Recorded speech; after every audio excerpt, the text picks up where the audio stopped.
Shalom, sahabat Bible Study Online CK7 yang dikasihi Tuhan Yesus Kristus. Selamat berjumpa kembali. Saya berdoa kiranya hari ini sahabat sekalian tetap bersemangat dalam mempelajari firman Tuhan yang kita lakukan secara teratur. Kadang-kadang dalam kita mempelajari meskipun banyak kesulitan, tetapi bila hati dan pikiran kita ini terbuka untuk taat dan mau percaya, maka Roh Kudus akan menerangi pikiran kita. Topik kita pada hari ini adalah dari Yeremia 16 tentang hukuman Allah kepada bangsa Israel karena dosa penyembahan berhala yang mereka lakukan.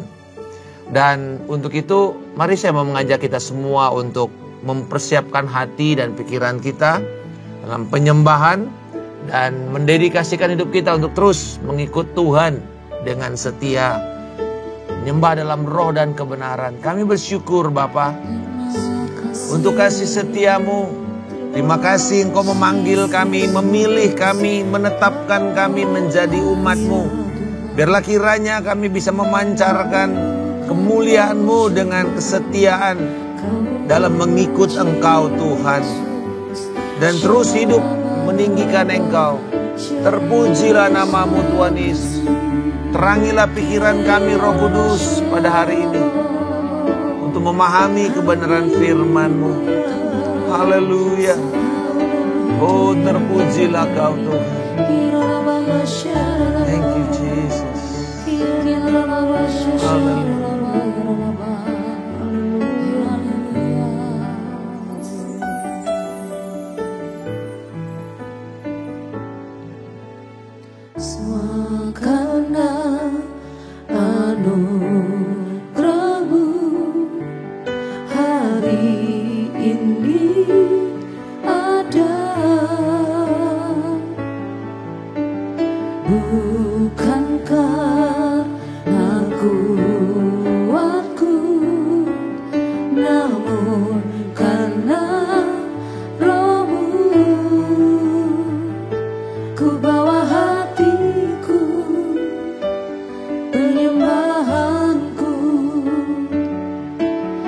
Semakin berkurang, Yesus semakin bertambah. Mengikut Yesus, itulah kesukaan hatiku. Ku lepas semua hakku untuk mengenal kehendaknya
Oh Lord, praises to your name.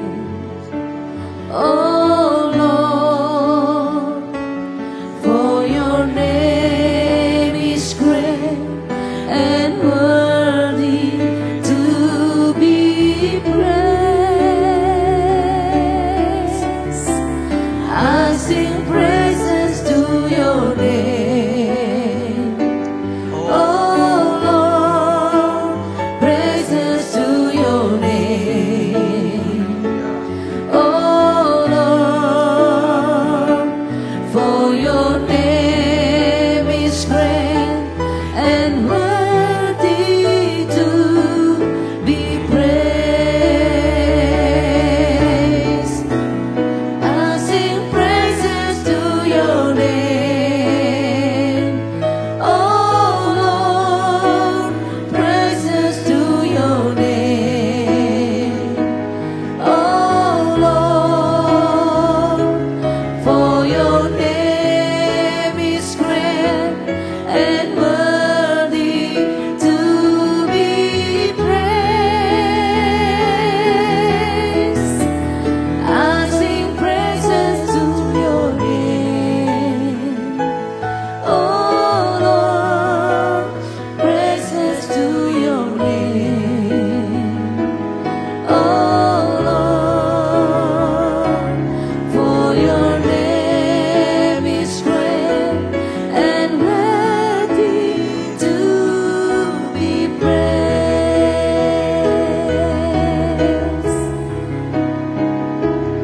For your name is great and worthy to be praised.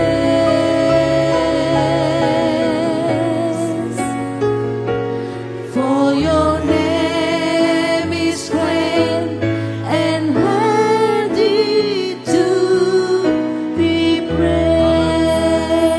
Oh, terpujilah namamu yang besar dan agung, namamu yang kudus Tuhan Yesus Kristus.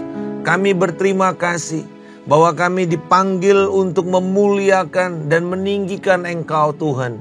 Dan biarlah kiranya Roh Kudus hari ini menerangi pikiran kami untuk memahami, bahkan membangkitkan rasa hormat dan takut akan Engkau.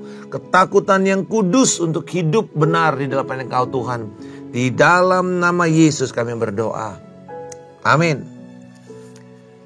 Sahabat sekalian, saya ingin bertanya kepada Anda semua.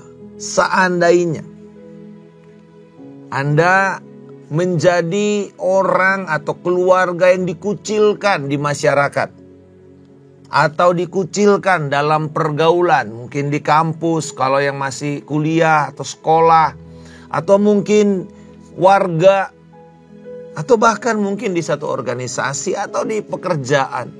Bagaimana rasanya? Ada satu mahasiswa yang akhirnya dia diam-diam mengundurkan diri, DO dari kampusnya. Orang tuanya enggak tahu. Tapi setelah punya selidik ternyata dia diasingkan dari satu teman angkatannya. Sehingga dia mengalami tekanan mental yang begitu berat dan akhirnya dia mengundurkan diri, dia tidak menyelesaikan studinya. Bagaimana rasanya bila kita ada dalam situasi itu dan kita tidak melakukan hal-hal yang orang banyak lakukan? Mungkin pasti yang pertama kita dianggap aneh, atau mungkin misterius, atau bahkan kita bisa dicap sebagai kelompok atau orang sesat.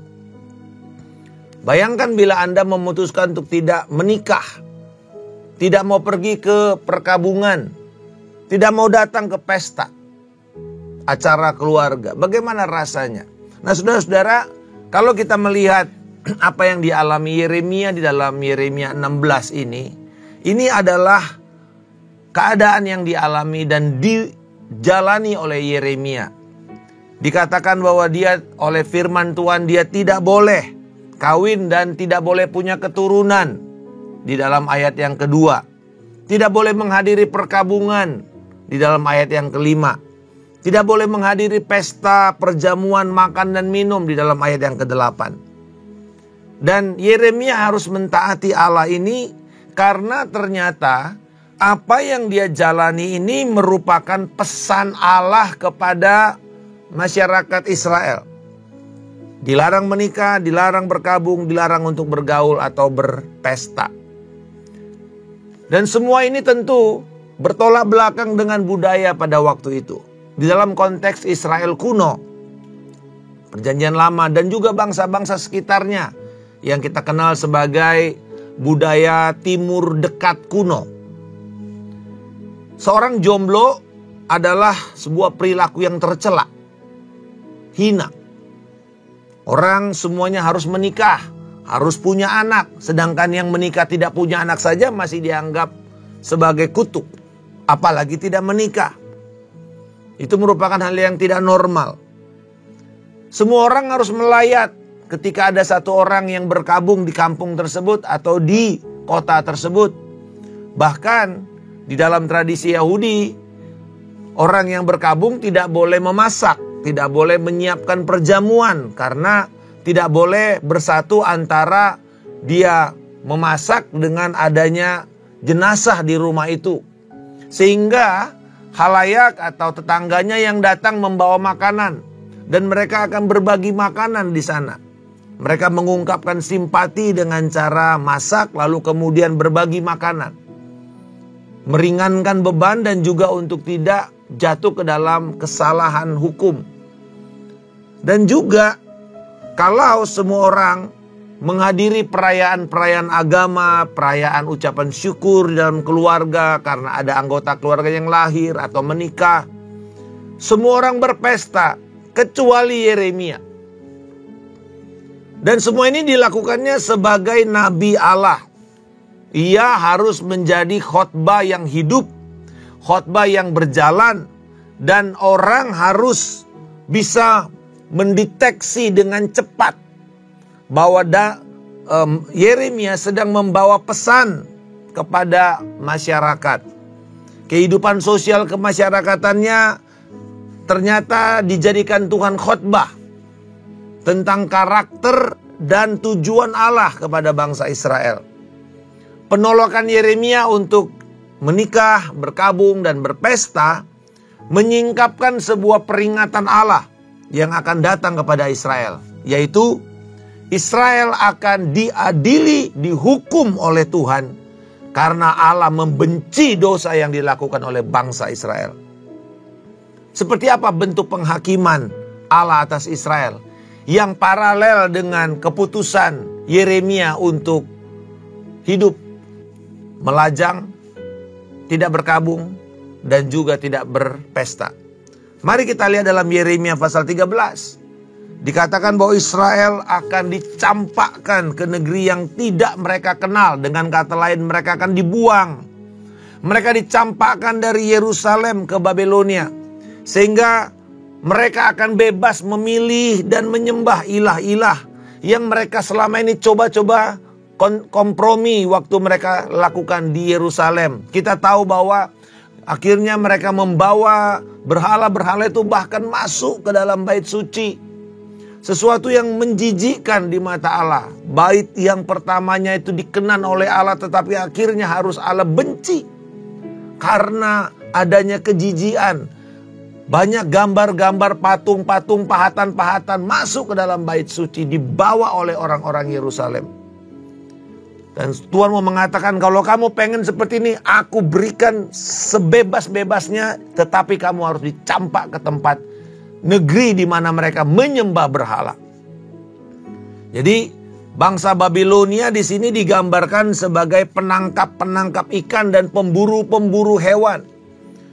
Jadi mereka ini akan memburu bangsa Israel. Mereka tidak bisa lari dari kejaran Babilonia dan juga dari kejaran Allah sendiri. Mereka akan diserbu dari laut dan dari daratan.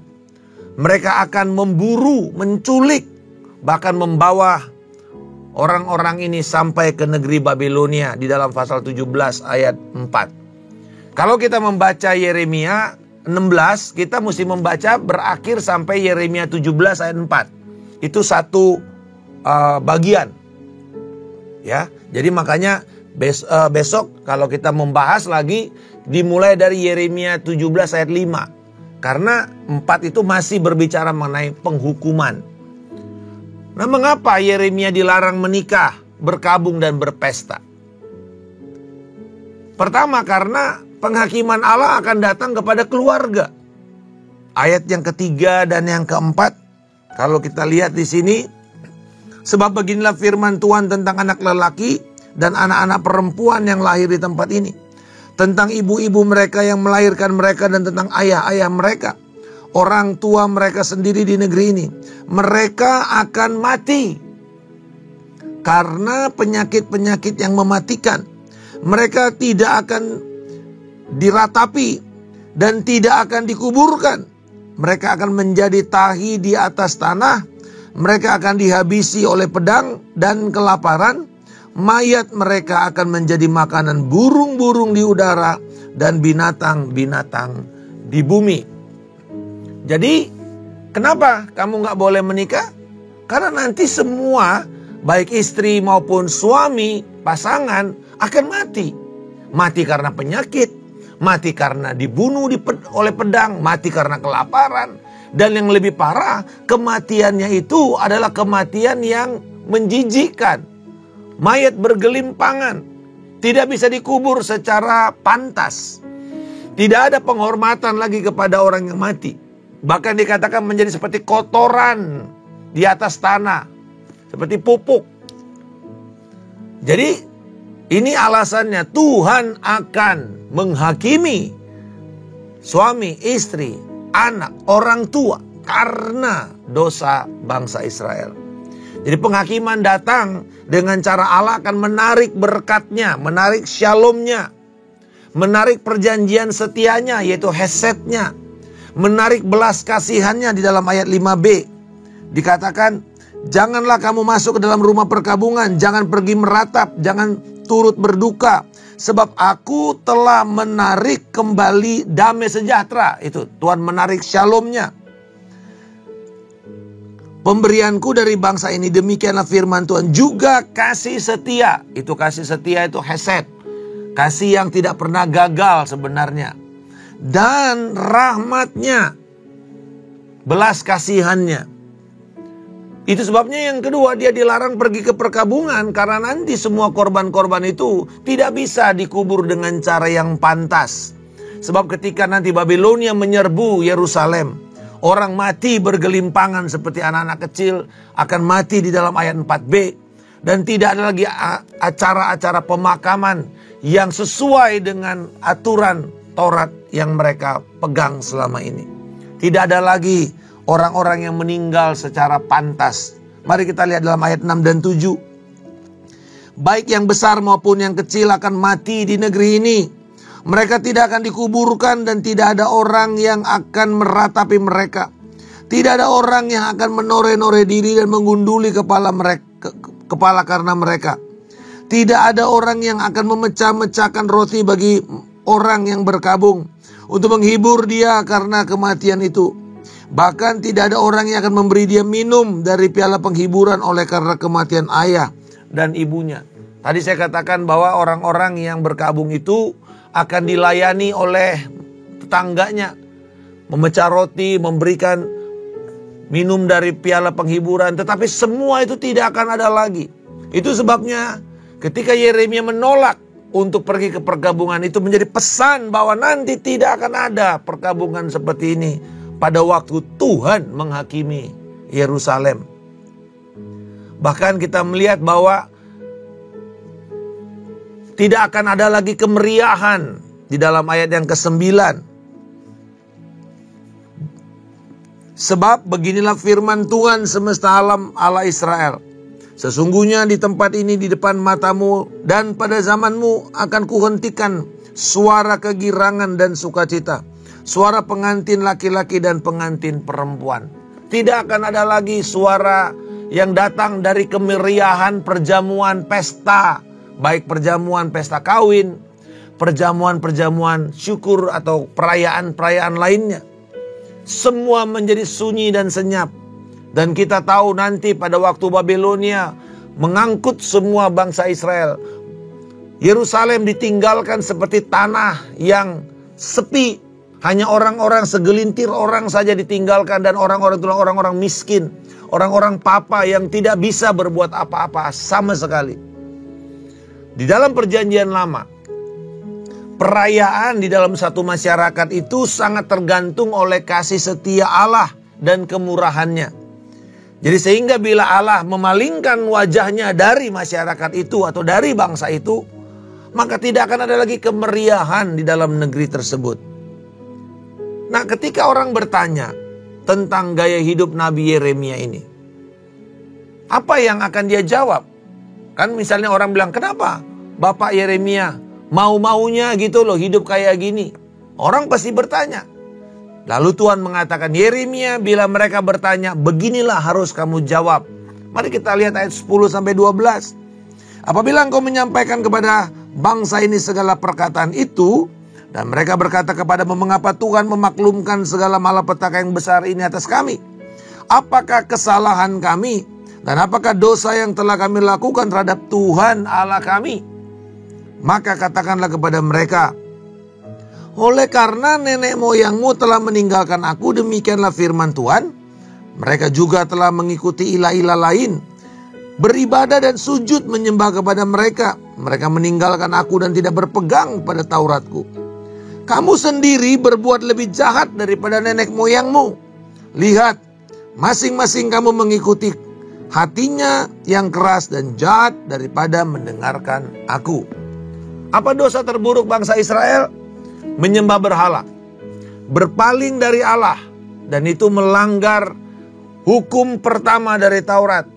Dikatakan, akulah Tuhan Allahmu, jangan ada ilah lain. Ya, di dalam Keluaran 20 ayat 3. Lalu kedua, bukan hanya penyembahan berhala yang menjijikkan Allah itu, tetapi kemudian juga karena anak cucu Israel berbuat lebih jahat. Yaitu apa? Hanya mengikuti kata hati mereka. Dan kita tahu bahwa hati manusia itu penuh dengan kelicikan dan tipu daya. Mereka lebih memilih mengikuti kata hati daripada mengikuti Tuhan.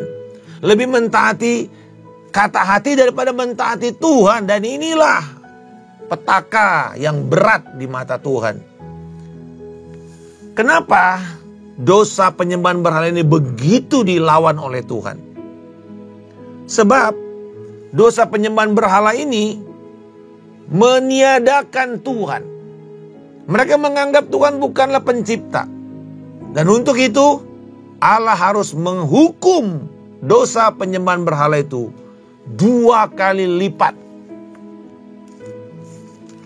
Ayat 18. Pertama-tama aku akan menghajar kesalahan dan dosa mereka 2 kali lipat. Karena mereka telah menajiskan negeriku dengan bangkai berhala-berhala mereka yang menjijikkan, dan telah memenuhi tanah milikku dengan perbuatan mereka yang menjijikkan. Itu alasan kenapa harus 2 kali lipat. Bagi penyembah-penyembah berhala, hukuman Tuhan itu jauh lebih berat. Yang kedua, anak-anak itu diganjar dengan hukuman karena mengikuti kata hati yang jahat dan licik. Bukan mau mendengarkan suara Tuhan dan taat. Jadi kesimpulan dari keadaan nubuatan ini adalah Allah memang memberikan kepada bangsa Israel apa yang layak mereka terima. Setimpal dengan kejahatan mereka. Apa yang layak mereka terima dengan dosa yang mereka lakukan itu. Dosa penyembahan berhala, dosa pemberontakan. Mereka layak mendapatkan kematian. Mereka layak mendapatkan pedang atau peperangan. Mereka layak mendapatkan kelaparan. Dan mereka layak mendapatkan penawanan atau pembuangan. Itu yang layak didapat oleh orang yang berdosa. Layak mendapatkan penghukuman Allah yang setimpal. Tetapi tiba-tiba di ayat 19 sampai 21, suara nubuatan ini berganti dari penghakiman Allah kepada anugerah. Aneh tiba-tiba. Ada janji keselamatan kepada bangsa-bangsa. Dan kalau kita lihat mundur sedikit di ayat 14 dan 15, ternyata setelah Tuhan juga menghakimi Israel, ada janji keselamatan di mana Tuhan akan menarik mereka kembali dari utara dan kembali ke tanah kelahiran mereka. Ada janji dipulangkan bangsa Israel itu oleh karena kemurahan Tuhan. Tetapi yang kedua, ada janji keselamatan bagi bangsa-bangsa di luar Israel. Ayat 19 dan 21. Nah, kita tahu perjanjian lama itu bangsa Israel itu tidak mau memberitakan keselamatan kepada bangsa-bangsa lain. Ide, mindset mereka itu selalu begini. Kami bangsa terpilih, sekitar kami ini bangsa kafir. Mereka layak untuk dihakimi. Mereka layak untuk dibunuh oleh Yahweh. Hanya kami yang akan diselamatkan. Tetapi justru Tuhan mau mengatakan seperti mau kembali kepada janji Allah di dalam Kejadian 12 ayat 3 kepada Abraham. Alasan Allah memberkati Abraham adalah oleh kamu dan keturunanmu semua keluarga-keluarga. Dipakai kata etne atau bangsa-bangsa atau suku-suku bangsa atau kelompok-kelompok suku akan diberkati. Berkat apa? Bukan berkat finansial semata-mata atau berkat material. Tetapi oleh karena pengenalan Abraham terhadap Allah, mereka akan mengalami juga berkat keselamatan. Itu janji Allah. Itu yang memaksa bangsa Israel ini harus sadar bahwa mereka itu dijadikan alat Tuhan untuk memberkati bangsa di sekeliling mereka. Kalau gitu, saudara-saudara sekalian, sahabat Bible Study Online yang dikasih Tuhan, apa yang bisa kita tarik dari pelajaran pada hari ini? Ya, jangan salah tafsir. Allah tidak melarang orang percaya untuk menikah, untuk pergi ke rumah duka, untuk bersuka cita menghadiri pesta dan ucapan syukur. Memang kalau penghakiman Allah datang, ya lebih baik seperti keadaan Yeremia. Dan ini kan dikatakan oleh Yesus waktu dia menangisi Yerusalem. Dia katakan, aduh seandainya itu akan datang. Kiranya jangan ada ibu-ibu yang sedang hamil. Atau nanti anak-anak mereka ini waktu bayi jangan sampai datang dalam kondisi musim dingin. Dan itu terjadi pada tahun 70 ketika Kaisar Titus harus mengepung Yerusalem, menghancurkan, membumi, hanguskan bait suci. Orang lari ke atas. Kita tahu itu namanya benteng Masada. Orang lari dan itu sulit buat ibu-ibu yang bawa bayi naik ke atas gunung. Tetapi itu terjadi. Jadi memang lebih baik ya sendirian. Nah, saudara, bukan berarti kita tidak boleh kawin. Tidak. Itu penafsiran yang salah. Kalau terjadi penghakiman memang lebih baik sendiri.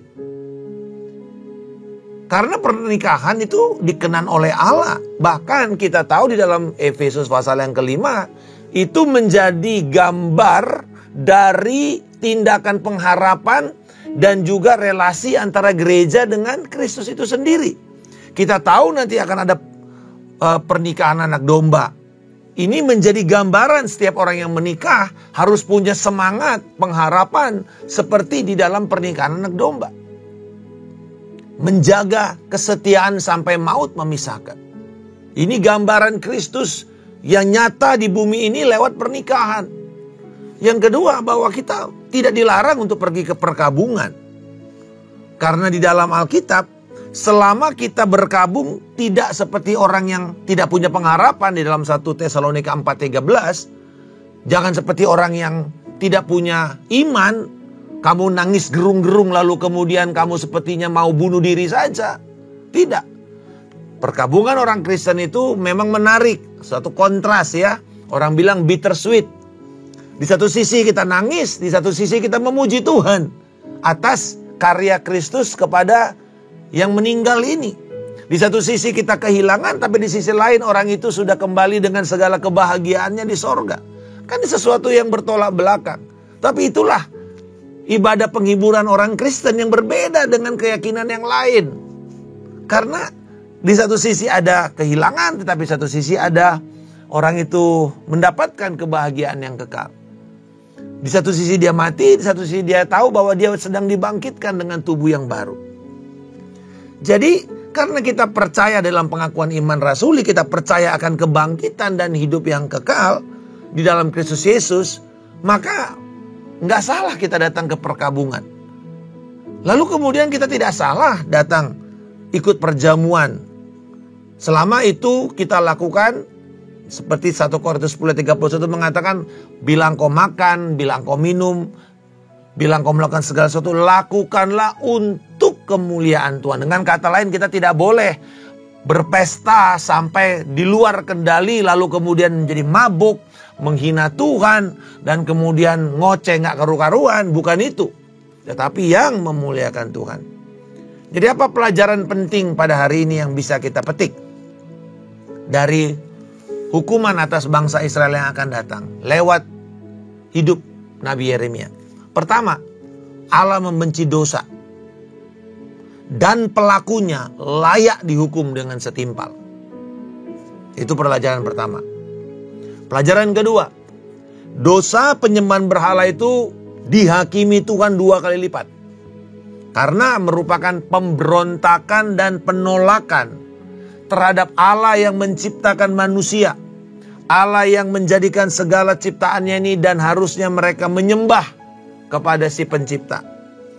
Dengan kata lain, penyembahan berhala adalah upaya penyangkalan, peniadaan akan keberadaan Allah.